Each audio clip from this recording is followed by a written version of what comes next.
Parte 2. Do mundo espírita ou mundo dos espíritos. Capítulo 6. Da vida espírita.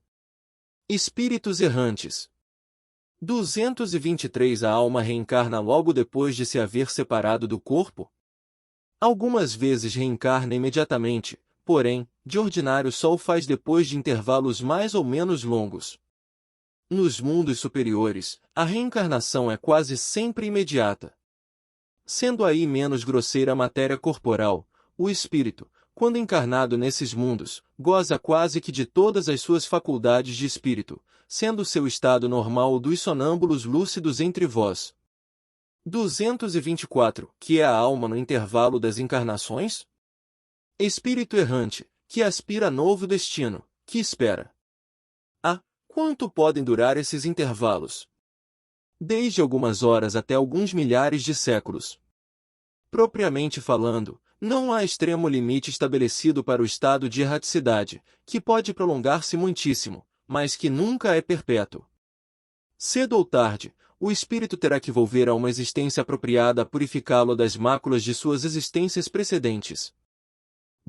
Essa duração depende da vontade do espírito, ou lhe pode ser imposta como expiação.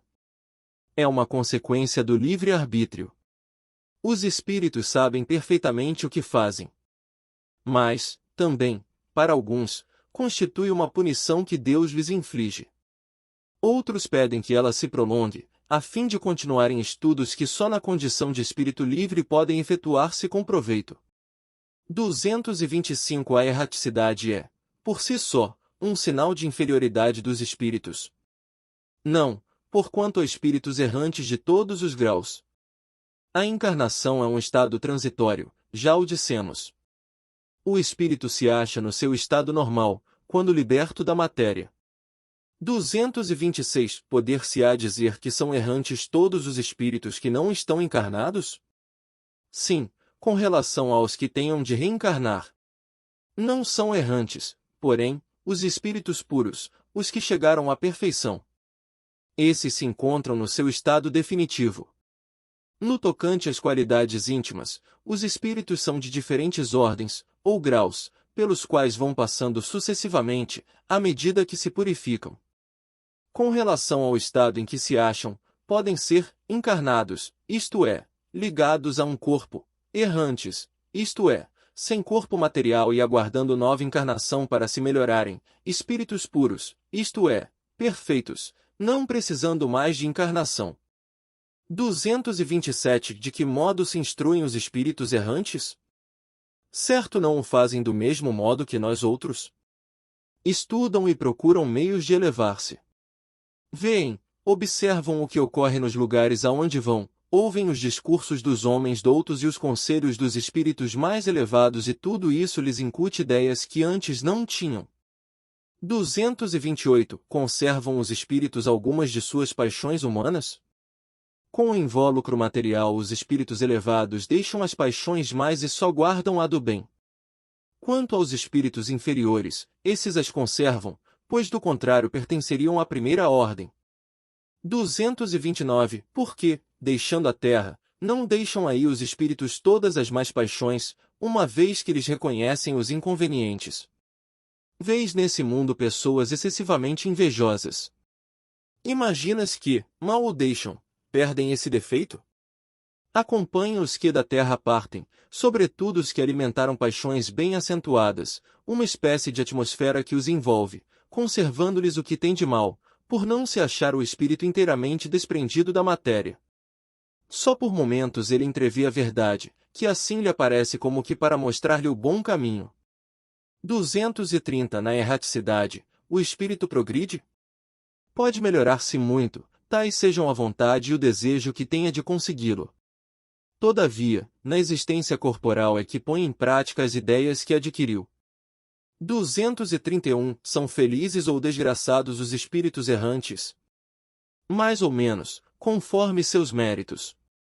Sofrem por efeito das paixões cuja essência conservaram, ou são felizes, de conformidade com o grau de desmaterialização a que hajam chegado. Na erraticidade, o espírito percebe o que lhe falta para ser mais feliz, desde então, procura os meios de alcançá-lo.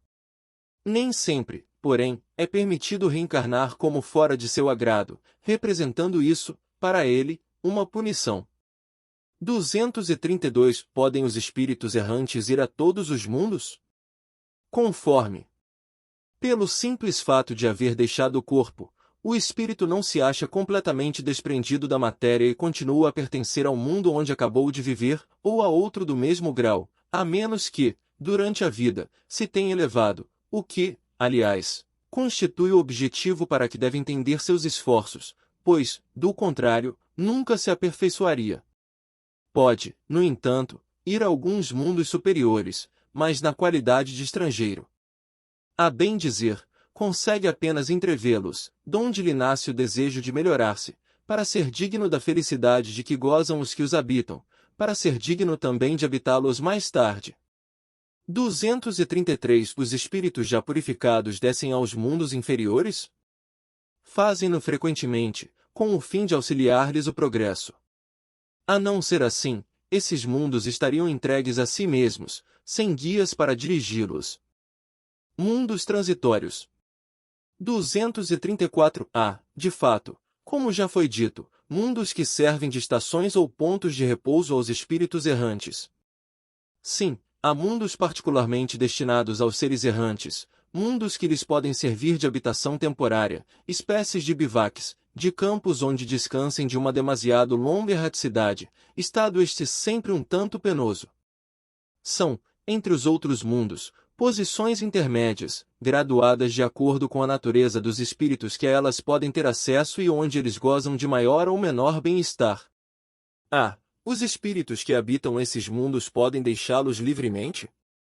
Sim, os espíritos que se encontram nesses mundos podem deixá-los, a fim de irem para onde devam ir. Figurai-os como bandos de aves que pousam numa ilha, para aí aguardarem que se lhes refaçam as forças, a fim de seguirem seu destino. 235 Enquanto permanecem nos mundos transitórios, os espíritos progridem? Certamente.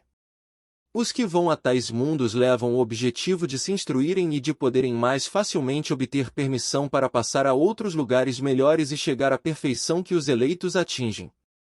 236 Pela sua natureza especial, os mundos transitórios se conservam perpetuamente destinados aos espíritos errantes? Não, a condição deles é meramente temporária.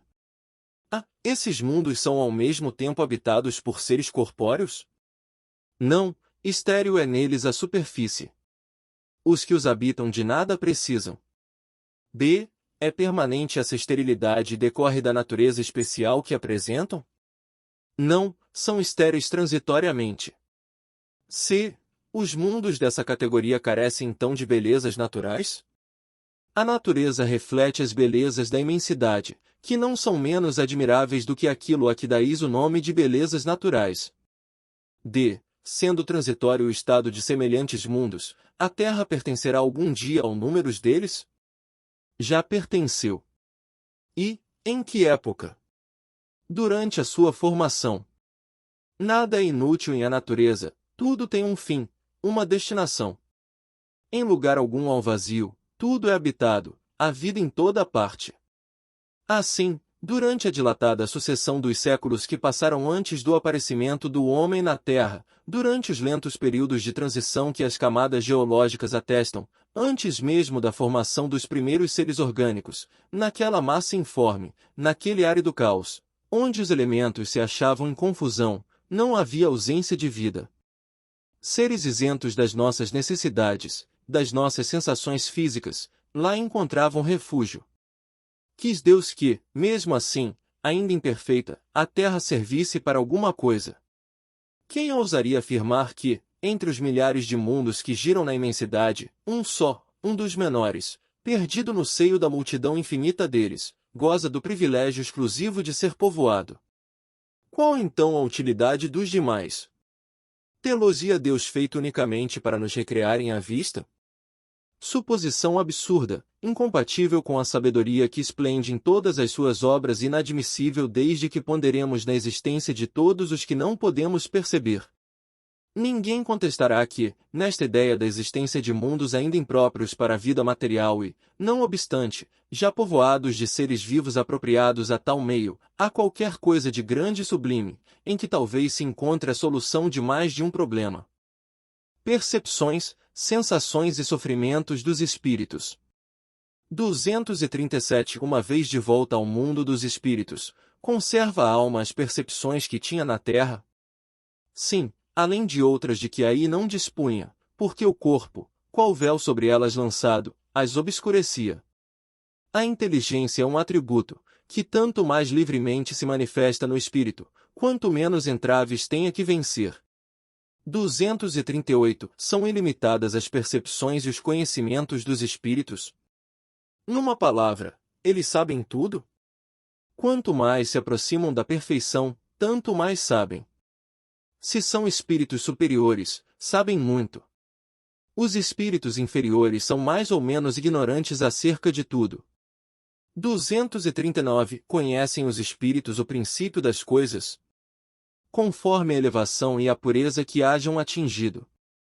Os de ordem inferior não sabem mais do que os homens. 240 A duração, os espíritos a compreendem como nós? Não, e daí vem que nem sempre nos compreendeis, quando se trata de determinar datas ou épocas. Os espíritos vivem fora do tempo como o compreendemos.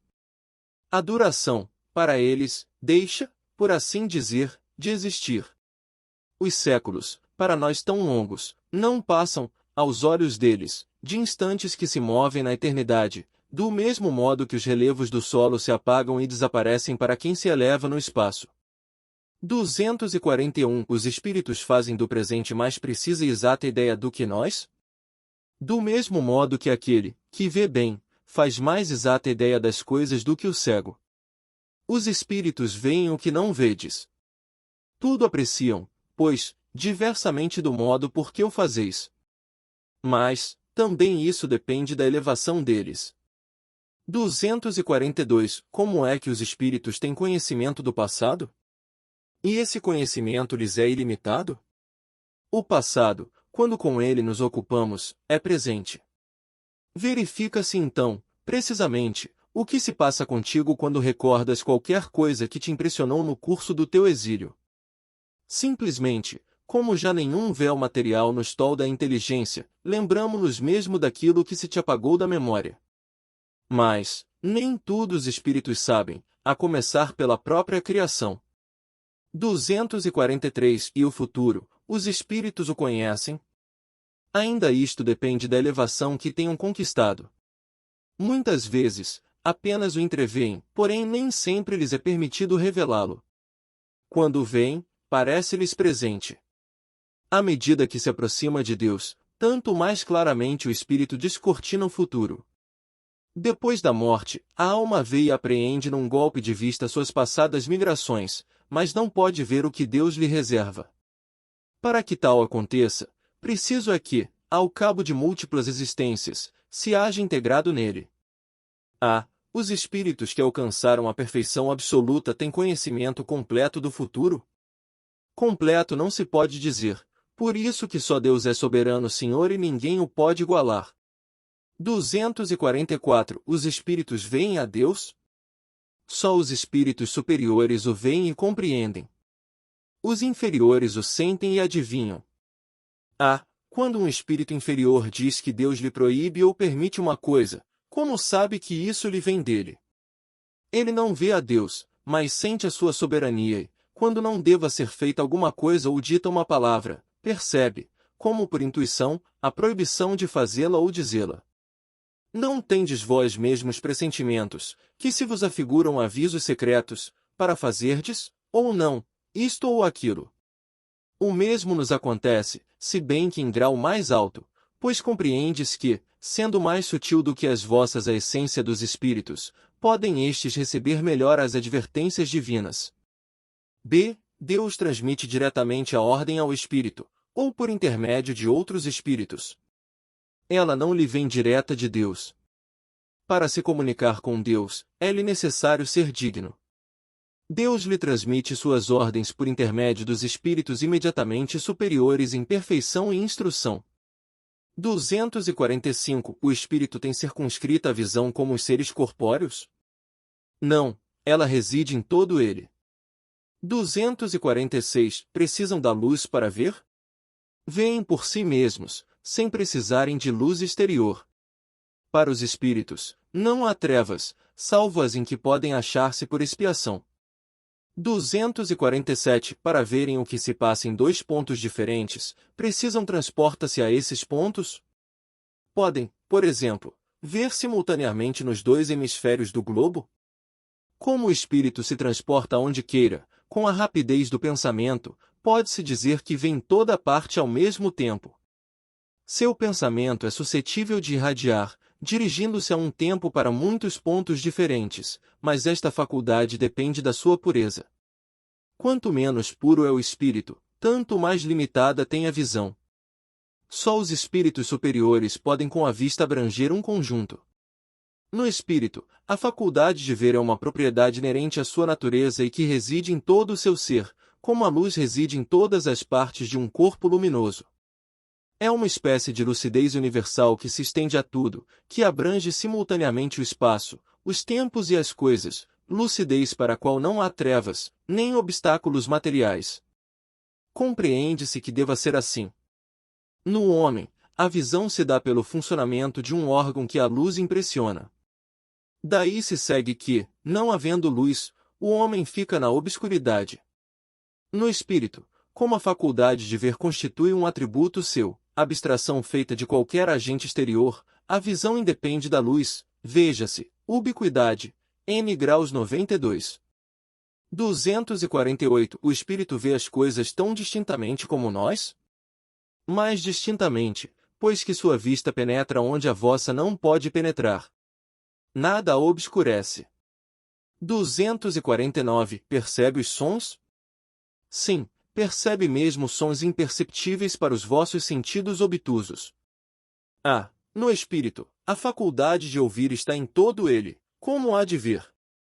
Todas as percepções constituem atributos do espírito e lhes são inerentes ao ser. Quando reveste um corpo material, elas só lhe chegam pelo conduto dos órgãos. Deixam, porém, de estar localizadas, em se achando ele na condição de espírito livre. 250. Constituindo elas atributos próprios do espírito, ser-lhe-á possível subtrair-se às percepções? O espírito unicamente vê e ouve o que quer. Dizemos isto de um ponto de vista geral e, em particular, com referência aos espíritos elevados, porquanto os imperfeitos muitas vezes ouvem e veem, a seu mau grado, o que lhes possa ser útil ao aperfeiçoamento. 251. São sensíveis à música os espíritos? Aludes à música terrena? Que é ela comparada à música celeste? A esta harmonia de que nada na terra vos pode dar ideia? Uma está para outra como o canto do selvagem para uma doce melodia. Não obstante, espíritos vulgares podem experimentar certo prazer em ouvir a vossa música, por lhes não ser dado ainda compreenderem outra mais sublime. A música possui infinitos encantos para os espíritos, por terem eles muito desenvolvidas as qualidades sensitivas. Refiro-me à música celeste, que é tudo o que de mais belo e delicado pode a imaginação espiritual conceber. 252. São sensíveis, os espíritos, às magnificências da natureza? Tão diferentes são as belezas naturais dos mundos, que longe estamos de as conhecer. Sim, os espíritos são sensíveis a essas belezas, de acordo com as aptidões que tenham para as apreciar e compreender. Para os espíritos elevados, há belezas de conjunto que, por assim dizer, apagam as das particularidades. 253. Os espíritos experimentam as nossas necessidades e sofrimentos físicos? Eles os conhecem, porque os sofreram, não os experimentam, porém, materialmente, como vós outros, são espíritos. 254. E a fadiga, a necessidade de repouso, experimentam-nas? Não podem sentir a fadiga, como a entendeis, conseguintemente, não precisam de descanso corporal, como vós, pois que não possuem órgãos cujas forças devam ser reparadas. O espírito, entretanto, repousa, no sentido de não estar em constante atividade. Ele não atua materialmente. Sua ação é toda intelectual e inteiramente moral o seu repouso. Quer isto dizer que momentos em que o seu pensamento deixa de ser tão ativo quanto de ordinário e não se fixa em qualquer objeto determinado. É um verdadeiro repouso, mas de nenhum modo comparável ao do corpo. A espécie de fadiga que os espíritos são suscetíveis de sentir guarda relação com a inferioridade deles. Quanto mais elevados sejam, tanto menos precisarão de repousar. 255 Quando um espírito diz que sofre, de que natureza é seu sofrimento? Angústias morais, que o torturam mais dolorosamente do que todos os sofrimentos físicos. 256 Como é então que alguns espíritos se têm queixado de sofrer frio ou calor? É reminiscência do que padecem durante a vida, reminiscência não raro tão aflitiva quanto a realidade. Muitas vezes, no que eles assim dizem apenas há uma comparação mediante a qual, em falta de coisa melhor, procuram exprimir a situação em que se acham. Quando se lembram do corpo que revestiram, têm impressão semelhante à de uma pessoa que, havendo tirado o manto que a envolvia, julga, passando algum tempo, que ainda o traz sobre os ombros. Ensaio teórico da sensação nos espíritos. 257 O corpo é o instrumento da dor. Se não é a causa primária desta é, pelo menos, a causa imediata. A alma tem a percepção da dor, essa percepção é o efeito. A lembrança que da dor a alma conserva pode ser muito penosa, mas não pode ter ação física. De fato, nem o frio, nem o calor são capazes de desorganizar os tecidos da alma, que não é suscetível de congelar-se, nem de queimar-se. Não vemos todos os dias a recordação ou a apreensão de um mal físico produzirem o efeito desse mal, como se real fora. Não as vemos até causar a morte? Toda a gente sabe que aqueles a quem se amputou um membro costumam sentir dor no membro que lhes falta. Certo que aí não está a sede, ou, sequer, o ponto de partida da dor. O que há, apenas, é que o cérebro guardou desta impressão. Lícito, portanto, será admitir-se que coisa análoga ocorra nos sofrimentos do espírito após a morte. Um estudo aprofundado do perispírito, que tão importante papel desempenha em todos os fenômenos espíritas, nas aparições vaporosas ou tangíveis, no estado em que o espírito vem a encontrar-se por ocasião da morte, na ideia, que tão frequentemente manifesta, de que ainda está vivo, nas situações tão comoventes que nos revelam os dos suicidas, dos supliciados, dos que se deixaram absorver pelos gozos materiais, e inúmeros outros fatos, muita luz lançaram sobre esta questão, dando lugar a explicações que passamos a resumir. O perispírito é o laço que a matéria do corpo prende o espírito, que o tira do meio ambiente, do fluido universal. Participa ao mesmo tempo da eletricidade, do fluido magnético e, até certo ponto, da matéria inerte. Poder-se-ia dizer que é a quintessência da matéria. É o princípio da vida orgânica, porém, não o da vida intelectual, que reside no espírito. É, além disso, o agente das sensações exteriores. No corpo, os órgãos, servindo-lhes de condutos, localizam essas sensações. Destruído o corpo, elas se tornam gerais. Daí o espírito não dizer que sofre mais da cabeça do que dos pés, ou vice-versa. Não se confundam, porém, as sensações do perispírito, que se tornou independente, com as do corpo. Estas últimas só por termo de comparação as podemos tomar e não por analogia. Liberto do corpo, o espírito pode sofrer, mas esse sofrimento não é corporal, embora não seja exclusivamente moral, como o remorso, pois que ele se queixa de frio e calor. Também não sofre mais no inverno do que no verão, temo-los visto atravessar chamas, sem experimentarem qualquer dor. Nenhuma impressão lhes causa, conseguintemente, a temperatura.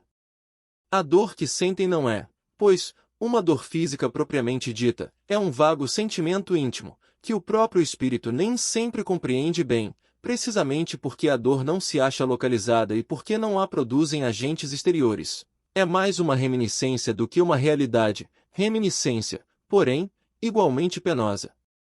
Algumas vezes, entretanto, há mais do que isso, como vamos ver. Ensina-nos a experiência que, por ocasião da morte, o perispírito se desprende mais ou menos lentamente do corpo, que, durante os primeiros minutos depois da desencarnação, o espírito não encontra explicação para a situação em que se acha. Crê não estar morto, por isso que se sente vivo, vê a um lado o corpo, sabe que lhe pertence, mas não compreende que esteja separado dele. Essa situação dura enquanto haja qualquer ligação entre o corpo e o perispírito.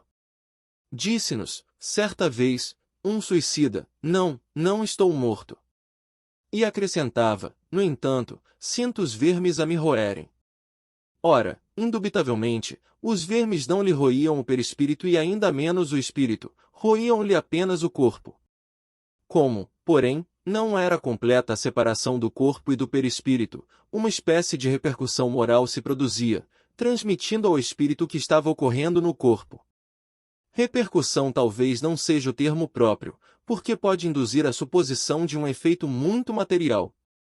Era antes a visão do que se passava com o corpo, ao qual ainda o conservava ligado o perispírito, o que lhe causava a ilusão, que ele tomava por realidade. Assim, pois não haveria no caso uma reminiscência, porquanto ele não fora, em vida, ruído pelos vermes, havia o sentimento de um fato da atualidade. Isto mostra que deduções se podem tirar dos fatos, quando atentamente observados. Durante a vida, o corpo recebe impressões exteriores e as transmite ao espírito por intermédio do perispírito, que constitui, provavelmente, o que se chama fluido nervoso. Uma vez morto, o corpo nada mais sente, por já não haver nele espírito, nem perispírito. Este, desprendido do corpo, experimenta a sensação, porém, como já não lhe chega por um conduto limitado, ela se lhe torna geral. Ora, não sendo o perispírito, realmente, mais do que simples agente de transmissão, pois que no espírito é que está a consciência, lógico será deduzir-se que, se pudesse existir perispírito sem espírito, aquele nada sentiria, exatamente como um corpo que morreu. Do mesmo modo, se o espírito não tivesse perispírito, seria inacessível a toda e qualquer sensação dolorosa. É o que se dá com os espíritos completamente purificados. Sabemos que quanto mais eles se purificam, tanto mais etérea se torna a essência do perispírito, donde se segue que a influência material diminui à medida que o espírito progride, isto é, à medida que o próprio perispírito se torna menos grosseiro. Mas, dir-se-á, desde que pelo perispírito é que as sensações agradáveis, da mesma forma que as desagradáveis, se transmitem ao espírito, sendo o espírito puro e inacessível a umas, deve sê-lo igualmente às outras. Assim é, de fato, com relação às que provêm unicamente da influência da matéria que conhecemos. O som dos nossos instrumentos, o perfume das nossas flores nenhuma impressão lhe causam. Entretanto, ele experimenta sensações íntimas, de um encanto indefinível, das quais ideia alguma podemos formar, porque, a esse respeito, somos quais cegos de nascença diante a luz. Sabemos que isso é real, mas, por que meio se produz? Até lá não vai a nossa ciência. Sabemos que no espírito há percepção, sensação, audição, visão, que essas faculdades são atributos do ser todo e não, como no homem, de uma parte apenas do ser, mas, de que modo ele as tem? Ignoramo-lo. Os próprios espíritos nada nos podem informar sobre isso, por inadequada a nossa linguagem a exprimir ideias que não possuímos, precisamente como é, por falta de termos próprios, a dos selvagens, para traduzir ideias referentes às nossas artes, ciências e doutrinas filosóficas. Dizendo que os espíritos são inacessíveis às impressões da matéria que conhecemos, referimo-nos aos espíritos muito elevados, cujo envoltório etéreo não encontra analogia neste mundo. Outro tanto não acontece com os de perispírito mais denso, os quais percebem os nossos sons e odores, não, porém, apenas por uma parte limitada de suas individualidades, conforme lhes sucedia quando vivos. Pode-se dizer que, neles, as vibrações moleculares se fazem sentir em todo o ser e lhes chegam assim ao sensorium comune, que é o próprio espírito, embora de modo diverso e talvez, também, dando uma impressão diferente, o que modifica a percepção. Eles ouvem o som da nossa voz, entretanto nos compreendem sem o auxílio da palavra, somente pela transmissão do pensamento. Em apoio do que dizemos ao fato de que essa penetração é tanto mais fácil, quanto mais desmaterializado está o espírito. Pelo que concerne à vista, essa, para o espírito, independe da luz, qual a temos. A faculdade de ver é um atributo essencial da alma, para quem a obscuridade não existe. É, contudo, mais extensa, mais penetrante nas mais purificadas. A alma, ou o espírito, tem, pois, em si mesma, a faculdade de todas as percepções. Estas, na vida corpórea, se obliteram pela grosseria dos órgãos do corpo, na vida extracorpórea, se vão desanuviando, à proporção que o invólucro semimaterial se eteriza. Aurido do meio ambiente, esse invólucro varia de acordo com a natureza dos mundos. Ao passarem de um mundo a outro, os espíritos mudam de envoltório, como nós mudamos de roupa, quando passamos do inverno ao verão, ou do polo ao equador. Quando vêm visitar-nos, os mais elevados se revestem do perispírito terrestre e então suas percepções se produzem como no comum dos espíritos. Todos, porém, assim os inferiores como os superiores, não ouvem, nem sentem, senão o que queiram ouvir ou sentir. Não possuindo órgãos sensitivos, eles podem, livremente, tornar ativas ou nulas suas percepções. Uma só coisa são obrigados a ouvir, os conselhos dos espíritos bons. A vista, essa é sempre ativa, mas, eles podem fazer-se invisíveis uns aos outros. Conforme a categoria que ocupem, podem ocultar-se dos que lhes são inferiores, porém não dos que lhes são superiores.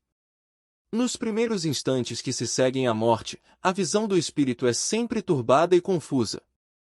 Aclara-se, à medida que ele se desprende, e pode alcançar a nitidez que tinha durante a vida terrena, independentemente da possibilidade de penetrar através dos corpos que nos são opacos.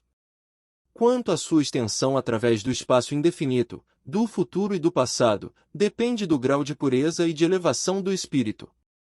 Objetarão, talvez, toda esta teoria nada tem de tranquilizadora. Pensávamos que, uma vez livres do nosso grosseiro envoltório, instrumento das nossas dores, não mais sofreríamos e eis-nos informais de que ainda sofreremos. Desta ou daquela forma, será sempre sofrimento. Sim, pode dar-se que continuemos a sofrer, e muito, e por longo tempo, mas também que deixemos de sofrer, até mesmo desde o instante em que se nos acabe a vida corporal. Os sofrimentos deste mundo independem, algumas vezes, de nós, muito mais vezes, contudo, são devidos à nossa vontade. Remonte cada um à origem deles e verá que a maior parte de tais sofrimentos são efeitos de causas que lhe teria sido possível evitar. Quantos males, quantas enfermidades não deve o homem aos seus excessos, à sua ambição, numa palavra, às suas paixões? Aquele que sempre vivesse com sobriedade, que de nada abusasse, que fosse sempre simples nos gostos e modesto nos desejos, a muitas tribulações se forraria. O mesmo se dá com o espírito. Os sofrimentos por que passa são sempre a consequência da maneira por que viveu na terra. Certo já não sofrerá mais de gota, nem de reumatismo, no entanto, experimentará outros sofrimentos que nada ficam a dever àqueles. Vimos que seu sofrer resulta dos laços que ainda o prendem à matéria, que quanto mais livre estiver da influência desta, ou, por outra, quanto mais desmaterializado se achar, menos dolorosas sensações experimentará. Ora, está nas suas mãos libertar-se de tal influência desde a vida atual. Ele tem o livre-arbítrio, tem, por conseguinte, a faculdade de escolha entre o fazer e o não fazer. Dome suas paixões animais, não alimente ódio, nem inveja, nem ciúme, nem orgulho. Não se deixe dominar pelo egoísmo. Purifique-se, nutrindo bons sentimentos. Pratique o bem, não ligue às coisas deste mundo importância que não merecem, e, então, embora revestido do invólucro corporal, já estará depurado, já estará liberto do jugo da matéria e, quando deixar esse invólucro, não mais lhe sofrerá a influência. Nenhuma recordação dolorosa lhe advirá dos sofrimentos físicos que haja padecido, nenhuma impressão desagradável eles deixarão, porque apenas terão atingido o corpo e não a alma.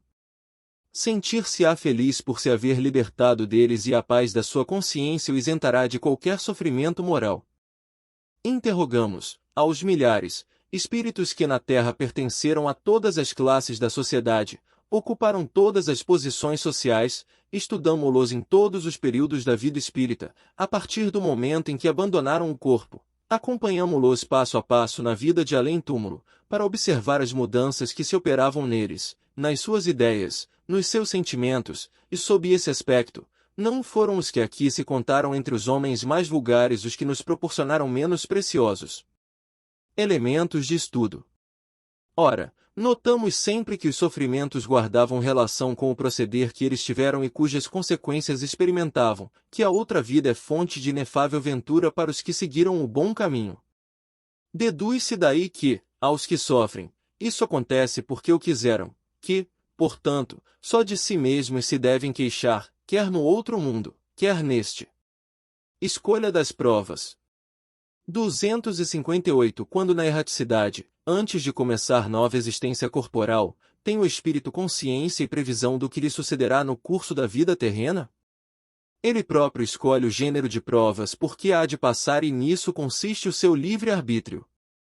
Ah, não é Deus, então, quem lhe impõe as tribulações da vida, como castigo? Nada ocorre sem a permissão de Deus, porquanto foi Deus quem estabeleceu todas as leis que regem o universo. Ide agora perguntar por que decretou ele esta lei e não aquela. Dando ao espírito a liberdade de escolher, Deus lhe deixa inteira a responsabilidade de seus atos e das consequências que estes tiverem. Nada lhe estorva o futuro, abertos se lhe acham, assim, o caminho do bem, como o do mal. Se vier a sucumbir, restar-lhe-á a consolação de que nem tudo se lhe acabou e que a bondade divina lhe concede a liberdade de recomeçar o que foi mal feito. Demais, cumpre-se distinga o que é obra da vontade de Deus do que o é da do homem. Se um perigo vos ameaça, não fostes vós quem o criou e sim Deus.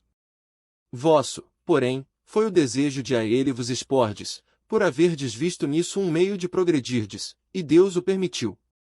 259 Do fato de pertencer ao espírito a escolha do gênero de provas que deva sofrer, seguir-se-á que todas as tribulações que experimentamos na vida nós as previmos e buscamos? Todas, não, porque não escolhestes e previstes tudo o que vos sucede no mundo, até as mínimas coisas. Escolhestes apenas o gênero das provações. As particularidades correm por conta da posição em que vos achais, são, muitas vezes, consequências das vossas próprias ações. Escolhendo, por exemplo, nascer entre malfeitores, sabia o espírito a que arrastamentos se expunha, ignorava, porém, quais os atos que viria a praticar. Esses atos resultam do exercício da sua vontade, ou do seu livre-arbítrio. Sabe o espírito que, escolhendo tal caminho, terá que sustentar lutas de determinada espécie, sabe, portanto, de que natureza serão as vicissitudes que se lhe depararão, mas ignora se verificará este ou aquele êxito. Os acontecimentos secundários se originam das circunstâncias e da força mesma das coisas. Previstos só são os fatos principais, os que influem no destino. Se tomares uma estrada cheia de sulcos profundos, sabes que terás de andar cautelosamente, porque há muitas probabilidades de caíres, ignoras, contudo, em que ponto cairás e bem pode suceder que não caias, se fores bastante prudente. Se, ao percorreres uma rua, uma telha te cair na cabeça, não creias que estava escrito, segundo vulgarmente se diz. 260 Como pode o espírito desejar nascer entre gente de má vida? Forçoso é que seja posto num meio onde possa sofrer a prova que pediu. Pois bem, é necessário que haja analogia.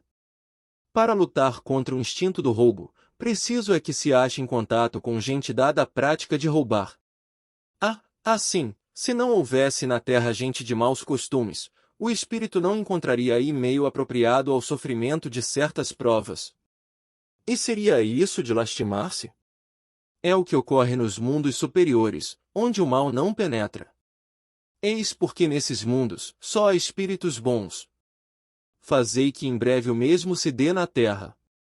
261 Nas provações por que lhe cumpre passar para atingir a perfeição, tem o espírito que sofrer tentações de todas as naturezas? Tem que se achar em todas as circunstâncias que possam excitar-lhe o orgulho, a inveja, a avareza, a sensualidade, etc. Certo que não, pois bem sabeis haver espíritos que desde o começo tomam um caminho que os exime de muitas provas. Aquele, porém, que se deixa arrastar para o mau caminho, corre todos os perigos que o inçam. Pode um espírito, por exemplo, pedir a riqueza e ser-lhe esta concedida. Então, conforme o seu caráter, poderá tornar-se avaro ou pródigo, egoísta ou generoso, ou ainda lançar-se a todos os gozos da sensualidade. Daí não se segue, entretanto, que haja de forçosamente passar por todas estas tendências. 262. Como pode o espírito, que, em sua origem, é simples, ignorante e carecido de experiência, escolher uma existência com conhecimento de causa e ser responsável por essa escolha? Deus lhe supre a inexperiência, traçando-lhe o caminho que deve seguir, como fazeis com a criancinha. Deixa-o, porém, pouco a pouco, à medida que o seu livre-arbítrio se desenvolve, senhor de proceder à escolha, e só então é que muitas vezes lhe acontece extraviar-se, tomando o mau caminho, por desatender os conselhos dos bons espíritos. A isso é que se pode chamar a queda do homem. Quando o espírito goza do livre-arbítrio, a escolha da existência corporal dependerá sempre exclusivamente de sua vontade, ou essa existência lhe pode ser imposta, como expiação, pela vontade de Deus. Deus sabe esperar, não apressa a expiação.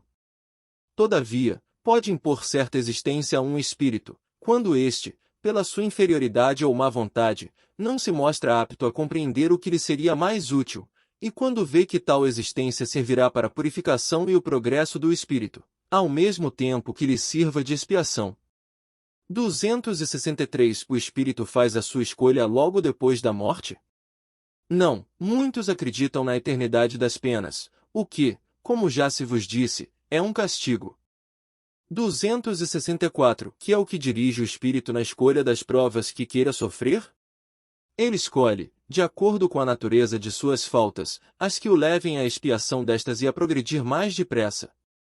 Uns, portanto, impõem a si mesmos uma vida de misérias e privações, objetivando suportá-las com coragem. Outros preferem experimentar as tentações da riqueza e do poder, muito mais perigosas, pelos abusos e má aplicação a que podem dar lugar, pelas paixões inferiores que uma e outros desenvolvem. Muitos, finalmente, se decidem a experimentar suas forças nas lutas que terão de sustentar em contato com o vício.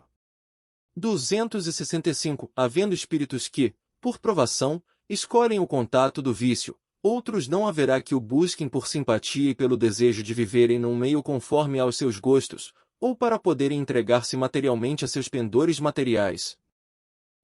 Sem dúvida, mas tão somente entre aqueles cujo senso moral ainda está pouco desenvolvido. A prova vem por si mesma e eles a sofrem mais demoradamente. Cedo ou tarde, compreendem que a satisfação de suas paixões brutais lhes acarretou deploráveis consequências, que eles sofrerão durante um tempo que lhes parecerá eterno.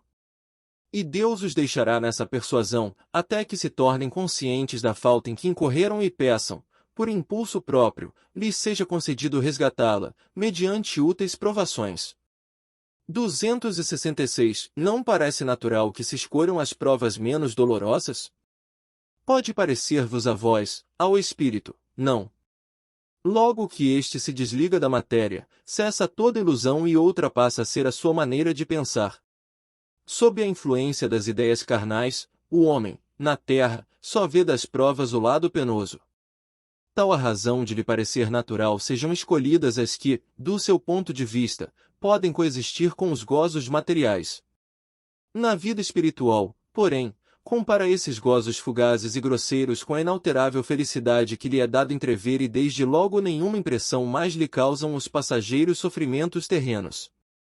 Assim, pois, o espírito pode escolher prova muito rude, conseguintemente, uma angustiada existência, na esperança de alcançar depressa um estado melhor, como o doente escolhe muitas vezes o remédio mais desagradável para se curar de pronto.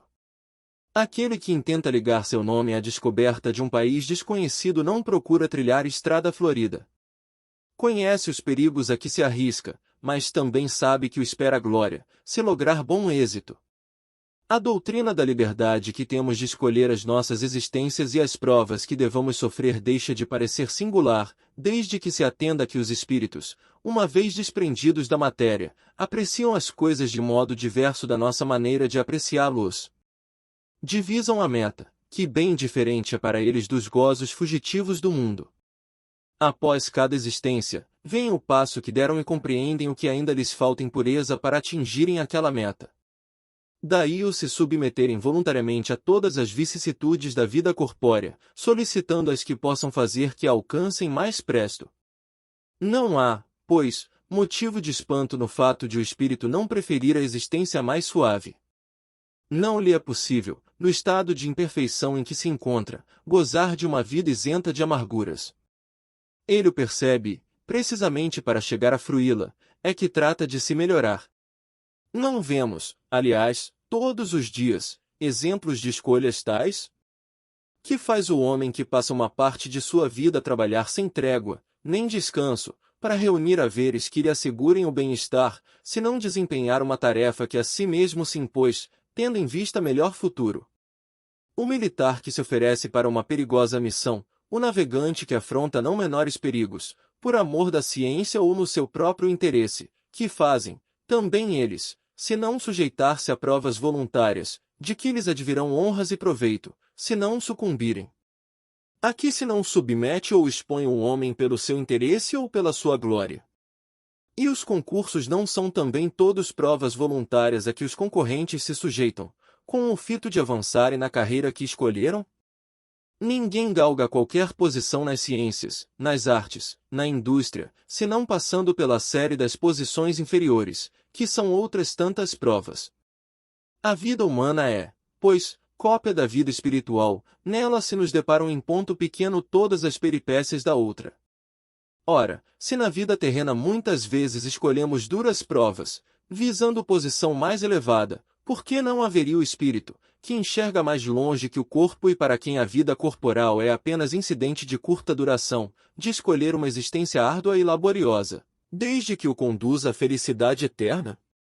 Os que dizem que pedirão para ser príncipes ou milionários, uma vez que ao homem é que caiba escolher a sua existência, se assemelham aos míopes, que apenas veem aquilo em que tocam, ou a meninos gulosos, que, a quem os interroga sobre isso, respondem que desejam ser pasteleiros ou doceiros. O viajante que atravessa profundo vale ensombrado por espesso nevoeiro não logra apanhar com a vista a extensão da estrada por onde vai, nem os seus pontos extremos. Chegando, porém, ao cume da montanha, abrange com o olhar quanto percorreu do caminho e quanto lhe resta dele a percorrer. Divisa-lhe o termo, vê os obstáculos que ainda terá de transpor e combina então os meios mais seguros de atingi-lo. O espírito encarnado é qual viajante no sopé da montanha. Deseleado dos liames terrenais, sua visão tudo domina, como a daquele que subiu a crista da serrania. Para o viajor, no termo da sua jornada está o repouso após a fadiga, para o espírito, está a felicidade suprema, após as tribulações e as provas. Dizem todos os espíritos que, na erraticidade, eles se aplicam a pesquisar, estudar, observar, a fim de fazerem a sua escolha. Na vida corporal não se nos oferece um exemplo deste fato? Não levamos, frequentemente, anos a procurar a carreira pela qual afinal nos decidimos, certos de ser a mais apropriada a nos facilitar o caminho da vida? Se numa o nosso intento se malogra, recorremos a outra. Cada uma das que abraçamos representa uma fase, um período da vida. Não nos ocupamos cada dia em cogitar do que faremos no dia seguinte? Ora, que são, para o espírito as diversas existências corporais, se não fases, períodos, dias da sua vida espírita, que é, como sabemos, a vida normal, visto que a outra é transitória, passageira? 267 Pode o espírito proceder à escolha de suas provas, enquanto encarnado? O desejo que então alimenta pode influir na escolha que vem a fazer, dependendo isso da intenção que o anime. Dá-se, porém, que, como espírito livre, quase sempre vê as coisas de modo diferente. O espírito por si só é quem faz a escolha, entretanto, ainda uma vez o dizemos, possível-lhe é fazê-la, mesmo na vida material, Por isso que há sempre momentos em que o espírito se torna independente da matéria que lhe serve de habitação. Não é decerto como expiação, ou como prova, que muita gente deseja as grandezas e as riquezas. Será? Indubitavelmente, não. A matéria deseja essa grandeza para gozá-la e o espírito para conhecer-lhe as vicissitudes. 268 Até que chegue ao estado de pureza perfeita, tem o espírito que passar constantemente por provas? Sim, mas que não são como entendeis, pois que só considerais provas as tribulações materiais. Ora, havendo-se elevado a um certo grau, o espírito, embora não seja ainda perfeito, já não tem que sofrer provas. Continua, porém, sujeito a deveres nada penosos, cuja satisfação lhe auxilie o aperfeiçoamento, mesmo que consistam apenas em auxiliar os outros a se aperfeiçoarem. 269 Pode o espírito enganar-se quanto à eficiência da prova que escolheu? Pode escolher uma que esteja acima de suas forças e sucumbir. Pode também escolher alguma que nada lhe aproveite, como sucederá se buscar vida ociosa e inútil. Mas, então, voltando ao mundo dos espíritos, verifica que nada ganhou e pede outra que lhe faculte recuperar o tempo perdido. 270 A que se devem atribuir as vocações de certas pessoas e a vontade que sentem de seguir uma carreira de preferência a outra? Parece-me que vós mesmos podeis responder a esta pergunta. Pois não é isso a consequência de tudo o que acabamos de dizer sobre a escolha das provas e sobre o progresso efetuado em existência anterior. 271 Estudando, na erraticidade, as diversas condições em que poderá progredir, como pensa o espírito consegui-lo, nascendo, por exemplo, entre canibais? Entre canibais não nascem espíritos já adiantado, mas espíritos da natureza dos canibais, ou ainda inferiores aos destes. Sabemos que os nossos antropólogos não se acham no último degrau da escala espiritual e que mundos aonde a bruteza e a ferocidade não têm analogia na Terra.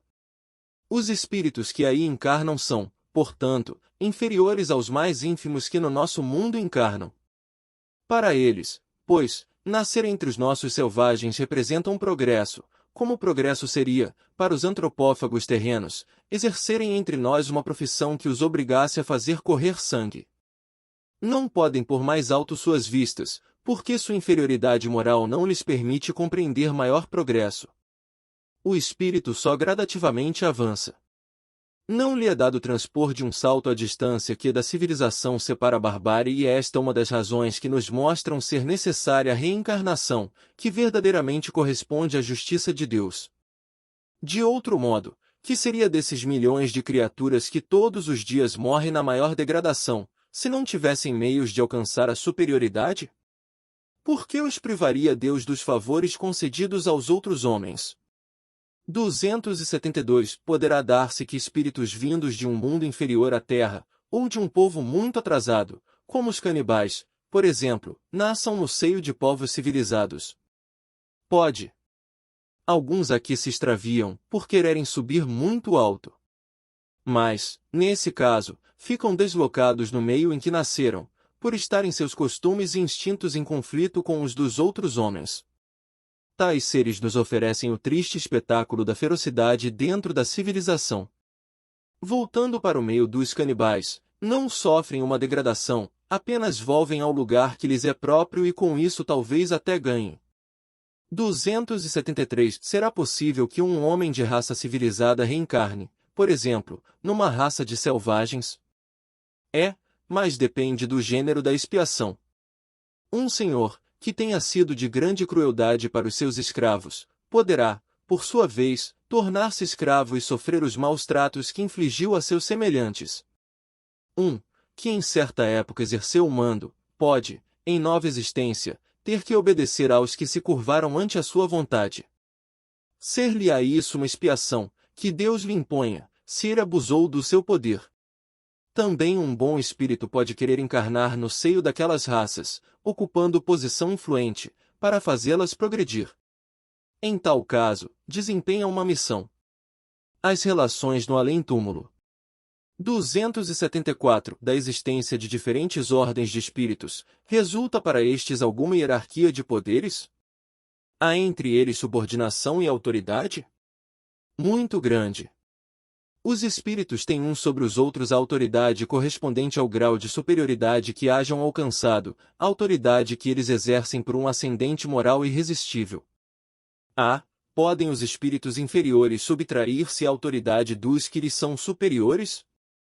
Eu disse, irresistível. 275. O poder e a consideração de que um homem gozou na terra lhe dão supremacia no mundo dos espíritos? Não, pois que os pequenos serão elevados e os grandes rebaixados. Leia os Salmos. Como devemos entender essa elevação e esse rebaixamento? Não sabes que os espíritos são de diferentes ordens, conforme seus méritos?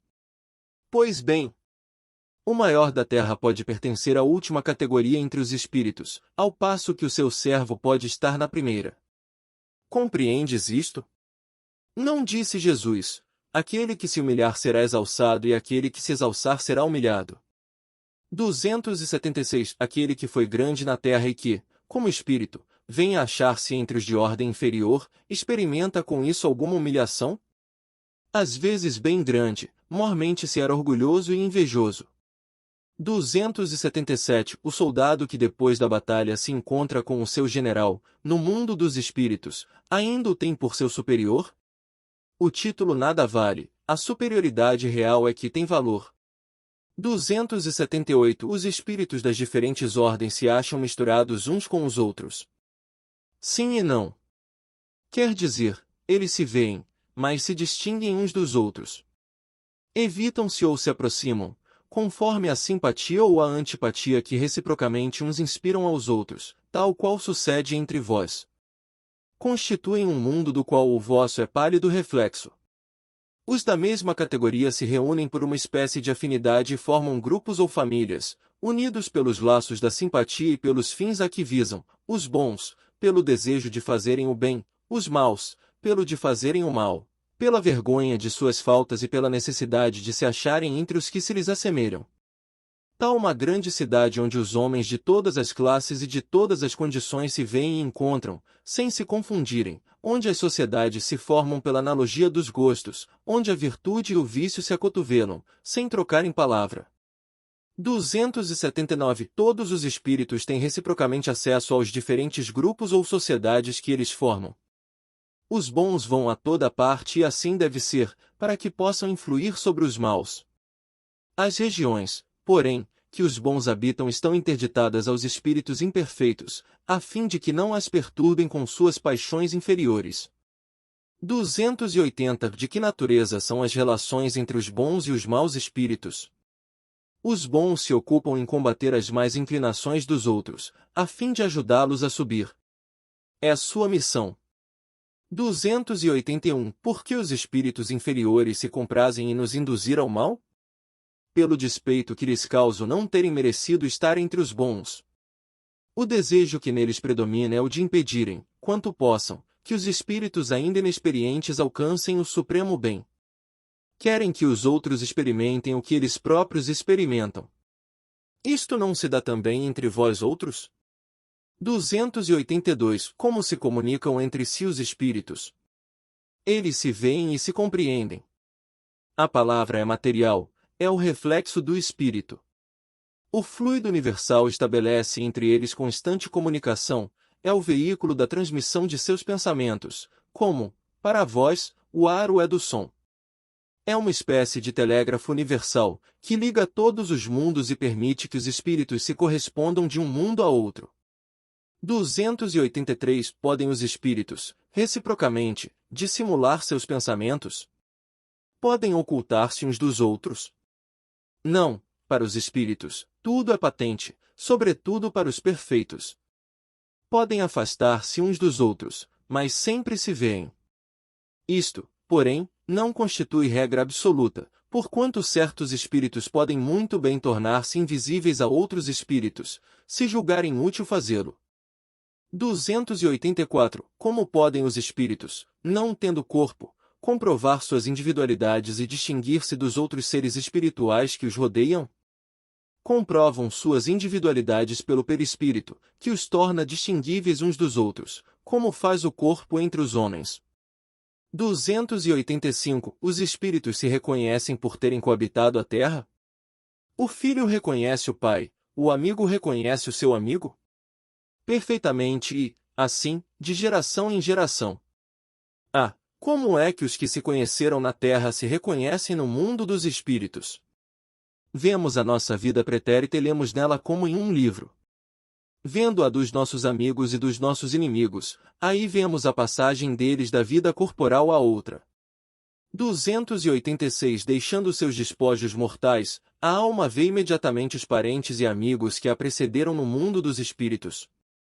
Imediatamente, ainda que, não é o termo próprio. Como já dissemos, é-lhe necessário algum tempo para que ela se reconheça a si mesma e alije o véu material. 287. Como é acolhida a alma no seu regresso ao mundo dos espíritos?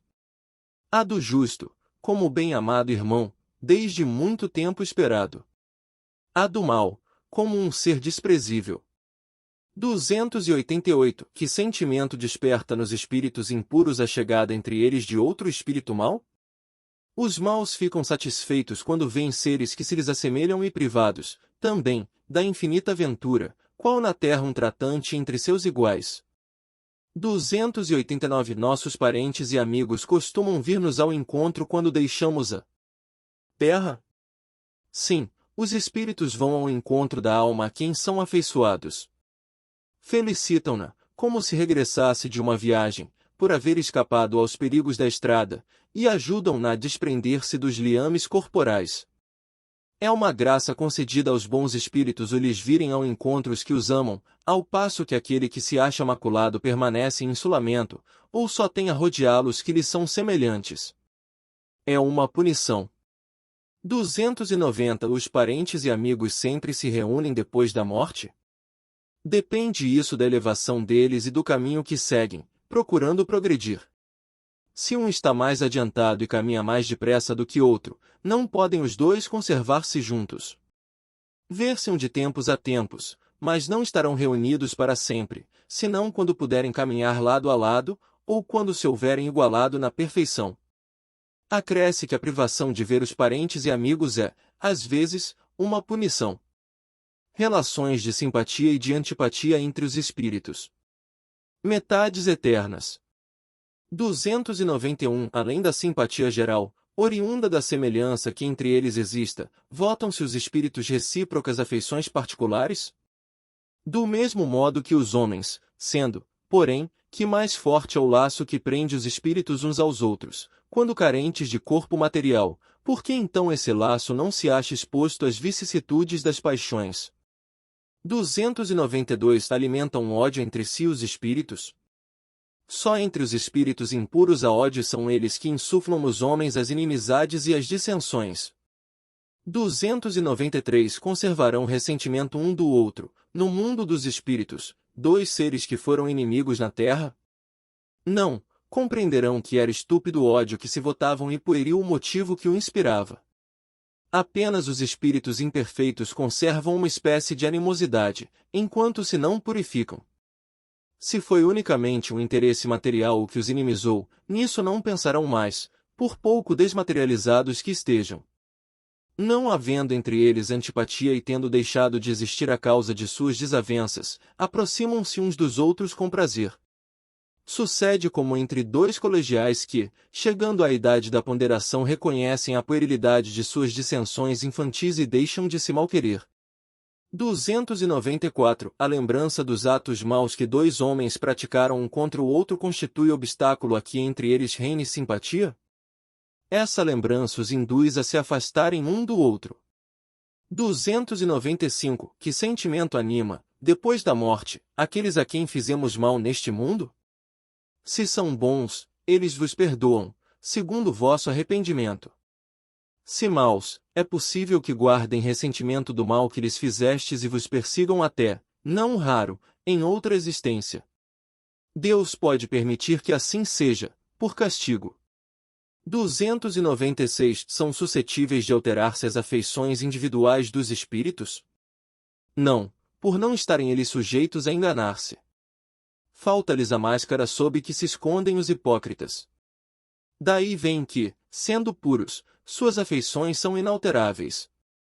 Suprema felicidade lhes advém do amor que os une. 297. Continua a existir sempre, no mundo dos espíritos, a afeição mútua que dois seres se consagraram na Terra? Sem dúvida, desde que originada de verdadeira simpatia. Se, porém, nasceu principalmente de causas de ordem física, desaparece com a causa. As afeições entre os espíritos são mais sólidas e duráveis do que na Terra, porque não se acham subordinadas aos caprichos dos interesses materiais e do amor próprio. 298. As almas que devem unir-se estão, desde suas origens, predestinadas a essa união e cada um de nós tem, na alguma parte do universo, sua metade, a que fatalmente um dia reunirá. Não há união particular e fatal, de duas almas. A união que há é a de todos os espíritos, mas em graus diversos, segundo a categoria que ocupam, isto é, segundo a perfeição que tenham adquirido. Quanto mais perfeitos, tanto mais unidos. Da discórdia nascem todos os males dos humanos, da concórdia resulta a completa felicidade. 299. Em que sentido se deve entender a palavra metade, de que alguns espíritos se servem para designar os espíritos simpáticos? A expressão é inexata. Se um espírito fosse a metade do outro, separados os dois, estariam ambos incompletos. 300. Se dois espíritos perfeitamente simpáticos se reunirem, estarão unidos para todo sempre, ou poderão separar-se e unir-se a outros espíritos? Todos os espíritos estão reciprocamente unidos. Falo dos que atingiram a perfeição. Nas esferas inferiores, desde que um espírito se eleva, já não simpatiza, como dantes, com os que lhe ficaram abaixo. 301. Dois espíritos simpáticos são complemento um do outro, ou a simpatia entre eles existente é resultado de identidade perfeita. A simpatia que atrai um espírito para outro resulta da perfeita concordância de seus pendores e instintos. Se um tivesse que completar o outro, perderia a sua individualidade. 302. A identidade necessária à existência da simpatia perfeita apenas consiste na analogia dos pensamentos e sentimentos, ou também na uniformidade dos conhecimentos adquiridos. Na igualdade dos graus da elevação. 303. Podem tornar-se de futuro simpáticos, espíritos que presentemente não o são? Todos o serão. Um espírito, que hoje está numa esfera inferior, ascenderá, aperfeiçoando-se, a em que se acha tal outro espírito. E ainda mais depressa se dará o encontro dos dois, se o mais elevado, por suportar mal as provas a que esteja submetido, permanecer estacionário. Podem deixar de ser simpáticos um ao outro dois espíritos que já o sejam? Certamente, se um deles for preguiçoso. A teoria das metades eternas encerra uma simples figura, representativa da união de dois espíritos simpáticos. Trata-se de uma expressão usada até na linguagem vulgar e que se não deve tomar ao pé da letra. Não pertencem de certo a uma ordem elevada os espíritos que a empregaram. Necessariamente, limitado sendo o campo de suas ideias, exprimiram seus pensamentos com os termos de que se teriam utilizado na vida corporal. Não se deve, pois, aceitar a ideia de que, criados um para o outro, dois espíritos tenham, fatalmente, que se reunir um dia na eternidade, depois de haverem estado separados por tempo mais ou menos longo. Recordação da existência corpórea. 304. Lembra-se o espírito da sua existência corporal? Lembra-se, isto é, tendo vivido muitas vezes na terra, recorda-se do que foi como homem e eu te afirmo que frequentemente ri, penalizado de si mesmo. Tal qual o homem, chegou à madureza e que ri das suas loucuras de moço, ou das suas puerilidades na meninice. 305. A lembrança da existência corporal se apresenta ao espírito completa e inopinadamente, após a morte? Não, vem-lhe pouco a pouco, qual imagem que surge gradualmente de uma névoa, à medida que nela fixa ele a sua atenção. 306. O espírito se lembra, pormenorizadamente, de todos os acontecimentos de sua vida? Apreende o conjunto deles de um golpe de vista retrospectivo? Lembra-se das coisas, de conformidade com as consequências que delas resultaram para o estado em que se encontra como espírito errante. Bem compreendes, portanto, que muitas circunstâncias haverá de sua vida que não ligará importância alguma e das quais nem sequer procurará recordar-se. Mas, se o quisesse, poderia lembrar-se delas. Pode lembrar-se dos mais minuciosos pormenores e incidentes, assim relativos aos fatos, como até aos seus pensamentos. Não o faz, porém, desde que não tenha utilidade. B. Entrevê o espírito o objetivo da vida terrestre com relação à vida futura?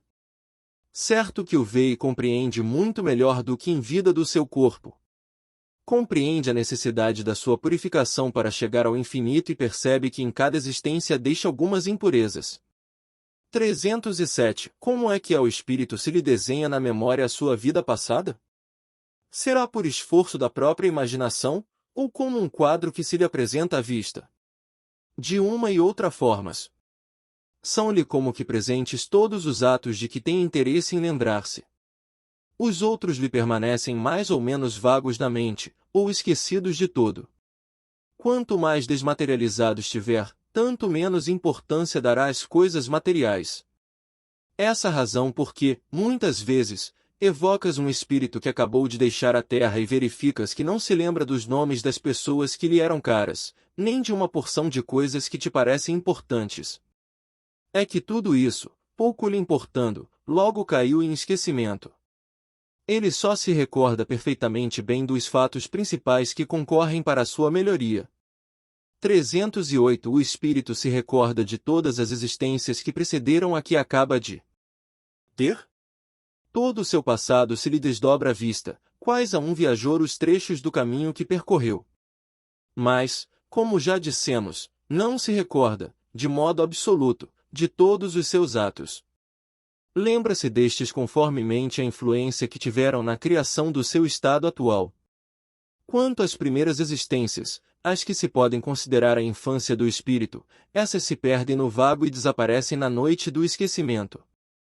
309 Como considera o espírito o corpo de que vem de separar-se? Como veste imprestável, que o embaraçava, sentindo-se feliz por estar livre dela. Que sensação lhe causa o espetáculo do seu corpo em decomposição?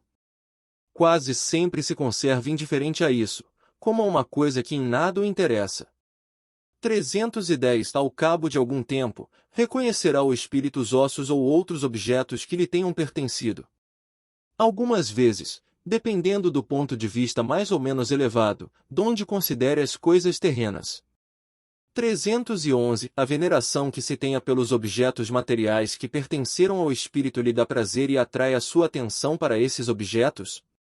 É sempre grato ao espírito que se lembrem dele, e os objetos que lhe pertenceram trazem-no à memória dos que ele no mundo deixou. Mas, o que o atrai é o pensamento destas pessoas e não aqueles objetos. 312 E a lembrança dos sofrimentos por que passaram na última existência corporal, os espíritos a conservam? Frequentemente assim acontece e essa lembrança lhes faz compreender melhor o valor da felicidade de que podem gozar como espíritos. 313 O homem, que neste mundo foi feliz, deplora a felicidade que perdeu, deixando a terra? Só os espíritos inferiores podem sentir saudades de gozos condizentes com uma natureza impura qual a deles, gozos que lhes acarretam a expiação pelo sofrimento. Para os espíritos elevados, a felicidade eterna é 1000 vezes preferível aos prazeres efêmeros da terra. Exatamente como sucede ao homem que, na idade da madureza, nenhuma importância liga ao que tanto deliciava na infância. 314 Aquele que deu começo a trabalhos de vulto com um fim útil e que os vê interrompidos pela morte, lamenta, no outro mundo, tê-los deixado por acabar? Não, porque vê que outros estão destinados a concluí-los. Trata, ao contrário, de influenciar outros espíritos humanos, para que os ultimem. Seu objetivo, na Terra, era o bem da humanidade. O mesmo objetivo continua a ter no mundo dos espíritos. 315 E o que deixou trabalhos de arte ou de literatura, conserva pelas suas obras o amor que lhes tinha quando vivo? De acordo com a sua elevação, aprecia-as de outro ponto de vista e não é raro condene o que maior admiração lhe causava. 316 No além, o espírito se interessa pelos trabalhos que se executam na Terra, pelo progresso das artes e das ciências? Conforme a sua elevação ou a missão que possa ter que desempenhar. Muitas vezes, o que vos parece magnífico bem pouco é para certos espíritos, que, então, o admiram, como o sábio admira a obra de um estudante. Atentam apenas no que prove a elevação dos encarnados e seus progressos. 317 Após a morte, conservam os espíritos o amor da pátria? O princípio é sempre o mesmo. Para os espíritos elevados, a pátria é o universo. Na Terra, a pátria, para eles, está onde se acha o maior número das pessoas que lhes são simpáticas. As condições dos espíritos e as maneiras por que veem as coisas variam ao infinito, de conformidade com os graus de desenvolvimento moral e intelectual em que se achem. Geralmente, os espíritos de ordem elevada só por breve tempo se aproximam da Terra. Tudo que aí se faz é tão mesquinho em comparação com as grandezas do infinito, tão pueris são, aos olhos deles, as coisas a que os homens mais importância ligam, que quase nenhum atrativo lhes oferece o nosso mundo, a menos que para aí os leve o propósito de concorrerem para o progresso da humanidade. Os espíritos de ordem intermédia são os que mais frequentemente baixam a este planeta, se bem considerem as coisas de um ponto de vista mais alto do que quando encarnados. Os espíritos vulgares, esses são os que aí mais comprazem e constituem a massa da população invisível do globo terráqueo. Conservam quase que as mesmas ideias, os mesmos gostos e as mesmas inclinações que tinham quando revestidos do invólucro corpóreo. Metem-se em nossas reuniões, negócios, divertimentos, nos quais tomam parte mais ou menos ativa, segundo seus caracteres. Não podendo satisfazer as suas paixões, gozam na companhia dos que a eles se entregam e os excitam a cultivá-las. Entre eles, no entanto, muitos há, sérios, que vêm e observam para se instruírem e aperfeiçoarem. 318 As ideias dos espíritos se modificam quando na erraticidade? Muito, sofrem grandes modificações, à proporção que o espírito se desmaterializa. Pode este, algumas vezes, permanecer longo tempo imbuído das ideias que tinha na Terra, mas, pouco a pouco, a influência da matéria diminui e ele vê as coisas com maior clareza. É então que procura os meios de se tornar melhor. 319 Já tendo o espírito vivido a vida espírita antes da sua encarnação, como se explica o seu espanto ao reingressar no mundo dos espíritos? Isso só se dá no primeiro momento e é efeito da perturbação que se segue ao despertar do espírito.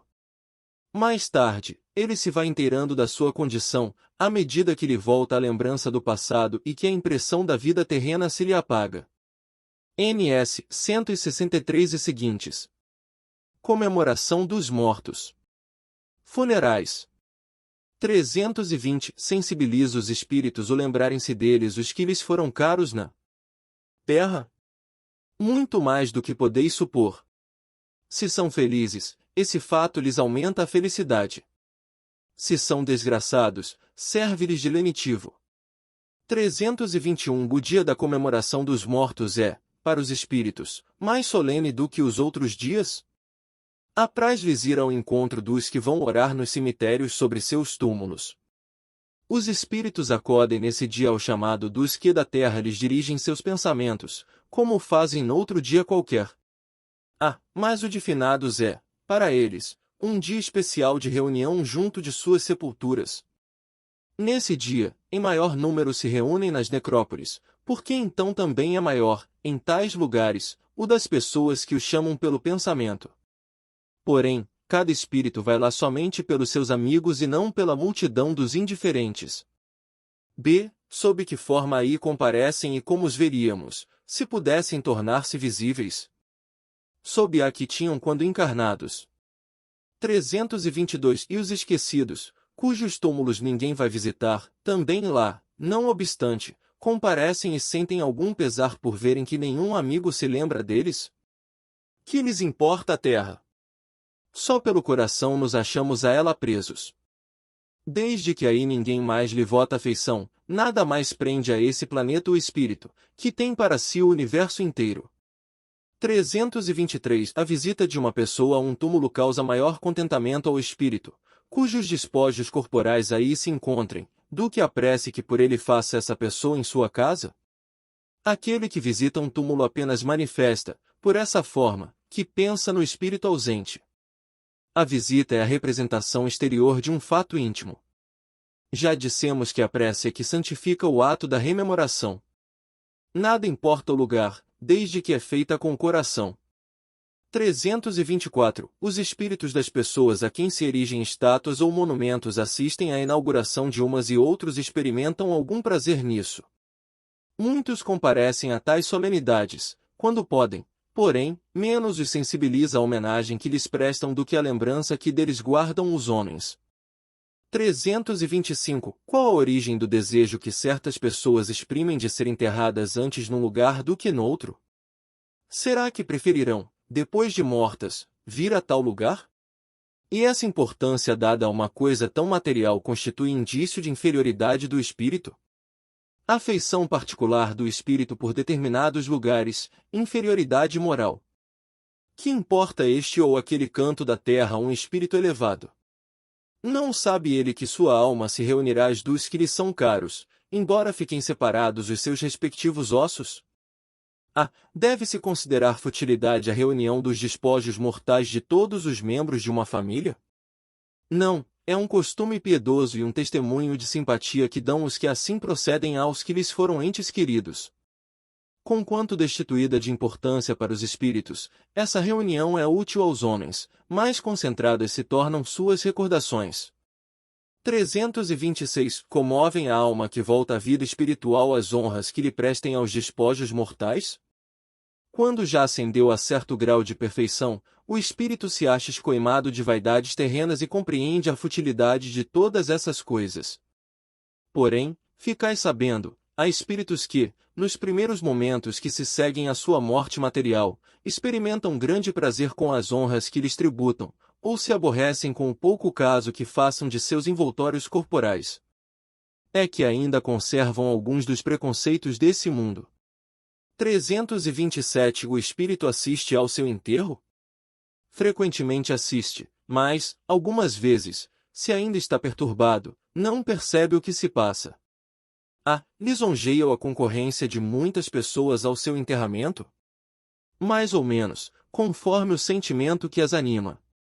328. O espírito daquele que acaba de morrer assiste à reunião de seus herdeiros?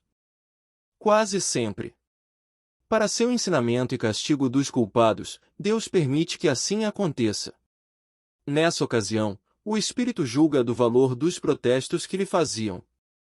Todos os sentimentos se lhe patenteiam e a decepção que lhe causa a rapacidade dos que entre si partilham os bens por ele deixados o esclarece acerca daqueles sentimentos. Chegará, porém, a vez dos que lhe motivam essa decepção. 329. O instintivo respeito que, em todos os tempos entre todos os povos, o homem consagrou e consagra aos mortos é efeito da intuição que tem da vida futura? É a consequência natural dessa intuição.